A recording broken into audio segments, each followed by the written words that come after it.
Hey guys, so this is a quick tutorial on how to customize your radio on a CLS500.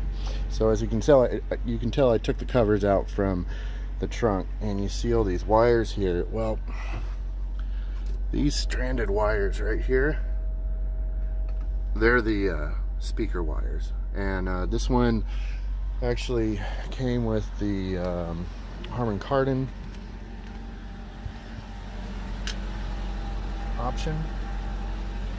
So we've got a speaker in the door, a tweeter, there's a 3.5 on the dash,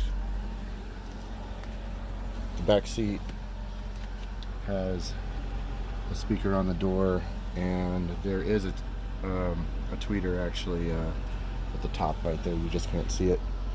Oh, and in the back, this one came with a base module, which is right in the middle underneath this right here. And in order to get to it, it's pretty tricky.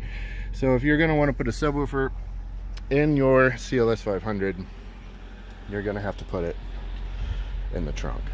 And the problem with that is, when you close the trunk lid, there's not really a whole lot of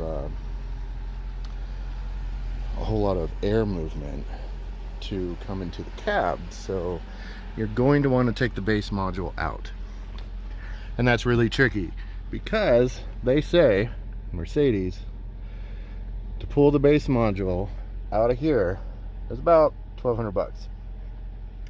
It's the same to replace the automatic screen back there too. So it's technically labor intensive, but it really isn't. And I'll show you how to do it. So what you got to do is you actually pull the seat up here and here. It's not bolted in, the seat bottom. That'll come right out. Same thing with the other side.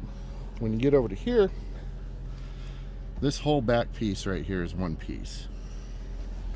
Now, down here, back behind all this, there are two metric bolts. I think like 10 millimeter. And if you have a small ratchet, you can get back there, and that actually holds this seat back on. Well, the problem is you're left with the headrests. Mine have the automatic button for them to fold down. So there's an actuator for each one. That's about right here. And the problem with that is they are actually get in here.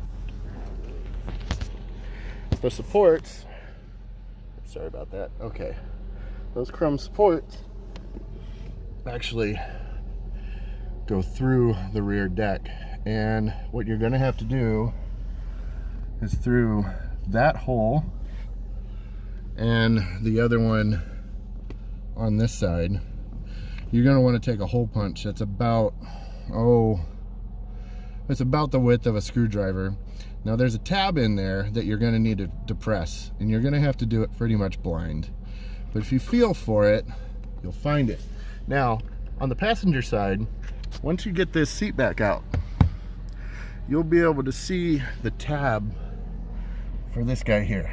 Now that's what takes the longest, just because you're having a hard time finding it. But once you do that, then you can release these metal supports, and they slide out this way, and then you'll be able to remove the rear deck.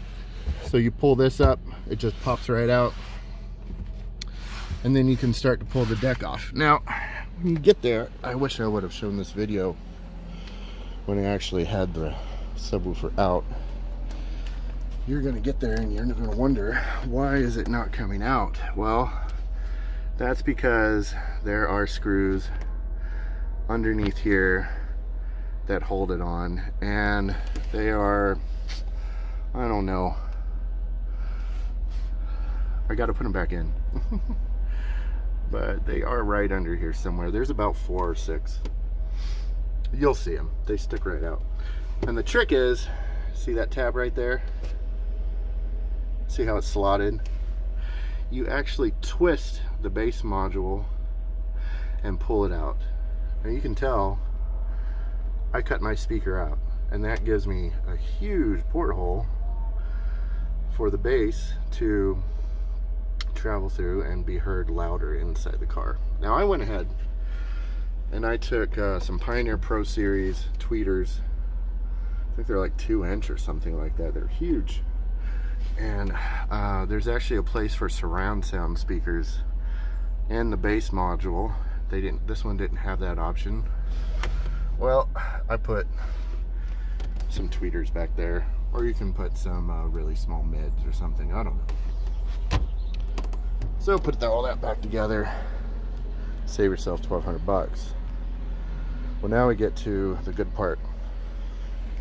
The nice thing about this car is you've got the battery right there, you've got the speaker wires right there, you can put your amps right here. There's no wiring for inside the car that you're going to have to do. Nothing. In fact, you can keep it completely factory. And these are the wire colors for the speakers. Go ahead and jot that down. Now, one of those is wrong, straight from the Mercedes printout. We got it from, I got this from All Data. Maybe All Data was wrong, but you'll find out which one it is, and I think it's the bass module wires. Now, it's a dual voice coil speaker, so that's why you see 2 sets of wires going to it. That's the way a dual voice coil speaker works. So when I go to hook mine up, mine's not dual, so I'm only going to use 1 set. The other set doesn't matter. So I've just got the outputs right here. Now, the module for the stereo is way in the back behind all that. And these are the outputs. That's going to go into the converter that turns it into RCA.